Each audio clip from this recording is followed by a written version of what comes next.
challenges of their lives. And although we American Jews today live very differently from the Jews of Eastern Europe a century or three ago, our challenges are not as different as we think they are.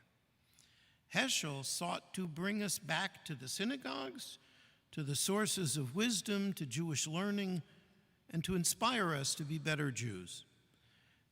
And for many of us, he succeeded. And I think his writings will inspire many more for generations to come. Now, when Heschel spoke to rabbis and religious leaders, he took a different path. It didn't make him popular, but many sensed that he was correct, and they picked up the challenge. And I'll just share with you a few examples, which I hope will show you that he was an equal opportunity offender, but an offender on behalf of the path of truth, which the Kutzker advocated. In 1957, when the civil rights movement was struggling to gain traction, he gave a talk to a group of American religious leaders. He said, "This is a time to cry out. One is embarrassed to be called religious in the face of religion's failure to keep alive the image of God in the face of man. Religion declined," he said, "not because it was refuted, but because it became irrelevant, dull, oppressive, insipid. We have imprisoned God in our sanctuaries and slogans, and now the word of God is dying on our lips," unquote. I can only guess what Heschel would have said to religious leaders today who never speak of injustice within American society.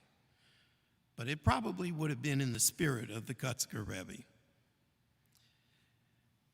Now, you saw how Heschel was brought to Hebrew Union College in Cincinnati, and in spite of his traditional practice, he was always grateful for the Reformed Jewish leaders who brought him to the United States and to safety. But in the 1950s, speaking to the Reform Rabbinate at their annual convention, he reproached them for having turned away from halakha, from Jewish law. He said, "Let us beware lest we reduce Bible to literature, Jewish observance to good manners, the Talmud to Emily Post." That was probably somewhat more polite than the Kutzker Rebbe would have been, but was very candid. If you read this, and it can be found in the book Man's Quest for God, you'll see that it also contains a message directed to many conservative Jews. And this was the first book of Heschel's that I read. I didn't know at the time that that particular chapter was directed to Reform rabbis originally, but it definitely spoke to me. And what did Heschel say to conservative rabbis?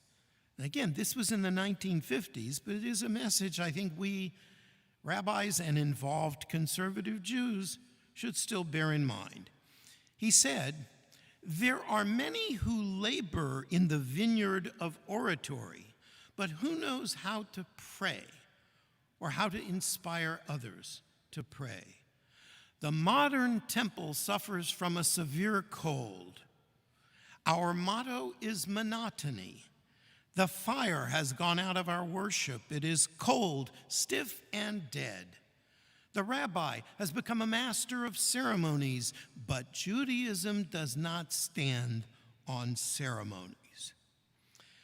Now here too, I read this before I realized it was part of an address directed to rabbis. And because I had attended United Synagogue Youth conventions around our region, I had been to many conservative synagogues in Texas, and on some level, I knew what Heschel was talking about. And I was taught how to read Hebrew and how to read Torah and how to lead services, but not how or why to pray. And I suspect that some of you had that kind of Jewish education as well.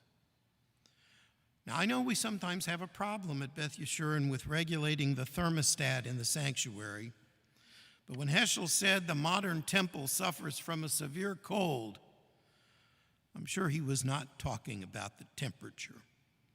He was talking about decorum in the American synagogue, about how we often seem to be more concerned with how we look and how we sound than with actual Jewish practice. And that piece of his message came from the part of him that followed the Kotzker Rebbe. Near the end of his life, Heschel wrote a great deal about the Kotzker. He wrote a volume in Yiddish devoted to the Kotzker, which has been translated into Hebrew, but not into English yet. And his book that was published just before his death contained much material about the Kotzker, and the book was entitled A Passion for Truth. He had intended to write a biography of the Baal Shem Tov also, and he didn't live to make that happen. But he wasn't just a scholar about some exotic realm. He grew up in and lived and breathed the world of Hasidism. And Dr. Sherwin wrote that Heschel would not have been who he was without coming from where he did. Now, in the end, if Heschel had to choose between the Baal Shem Tov and the Kotzker, it would be expressed in something that he mentioned at least a few times. He said, "I am an optimist against my better judgment."